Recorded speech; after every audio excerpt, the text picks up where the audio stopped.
In this video, I'm going to share with you 3 ways to prepare for a recession.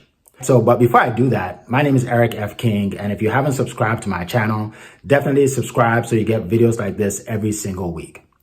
Before I jump into what you should do to prepare for a recession, let me talk about what you should not do. Because most people during a recession, they tend to just shut down. They stop doing their business. They stop promoting their business. They assume that everybody's broke, that nobody has money to buy their products or services. And that's not true. There are a lot of people that have money during a recession. In fact, a lot of millionaires are created during a recession because there's not a lot of competition, because most people won't do anything. They just won't do their business. So definitely don't do that. So let's get into it. Number one thing you need to do to prepare for a recession is make sure you surround yourself with the right people. You surround yourself with people that are positive, that are motivating, people that believe in themselves, people that inspire you. These are the people you want to surround yourself with. Do not surround yourself with negative Nellies, people that are always talking about gloom and doom, because misery loves company. If you surround yourself with those people, before you know it, you'll be depressed. You really will. I remember when I hit 40, one of my friends from a long time ago, he called me. From back in the day, he called me and he said, he congratulated me on my 40th birthday. And then he said, it's downhill from here.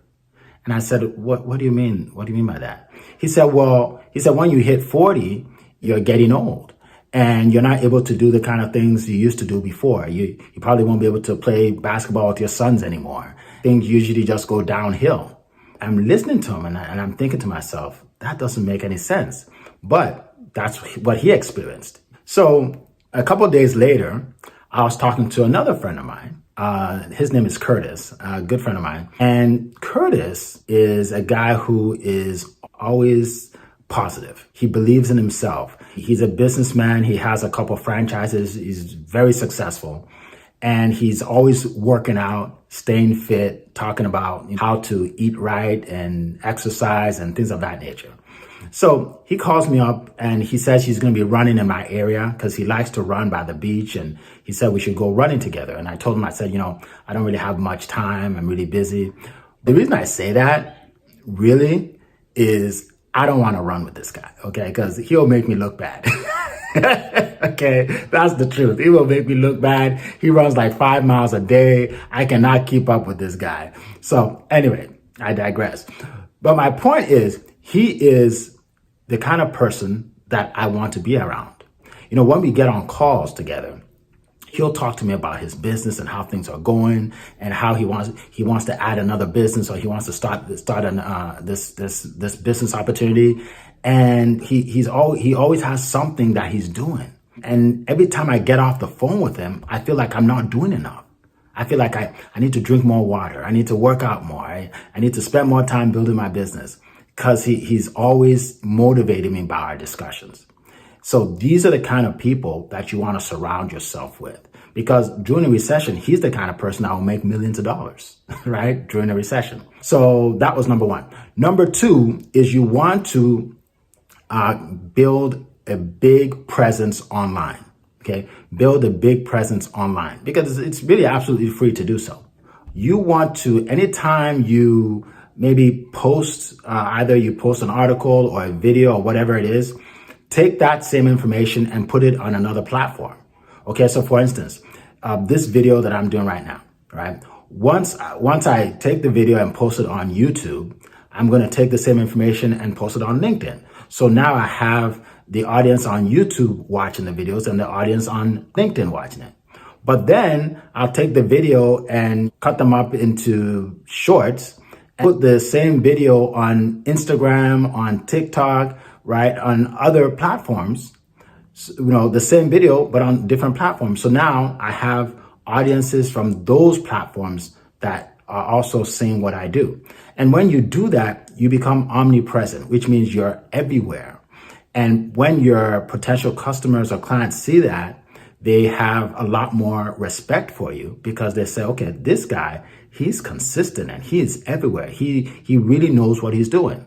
All right, so that's what you want to do. Some experts will tell you to just focus on one platform. It's like, all you need to do is focus on one platform.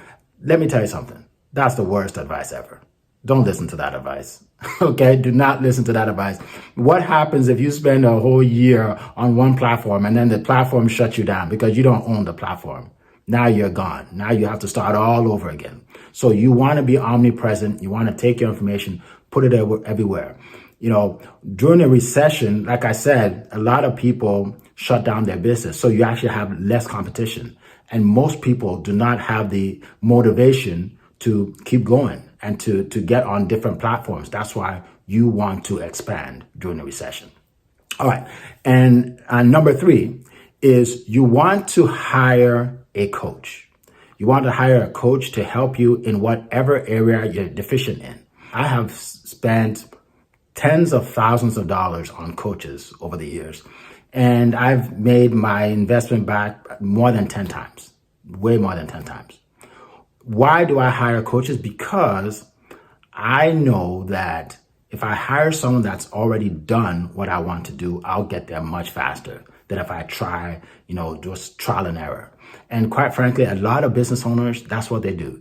They don't want to invest in themselves to become better, and they just want free information, and they never hire anybody. They're just in this trial and error mode for 5, 10, 15 years, never making any significant amount of money.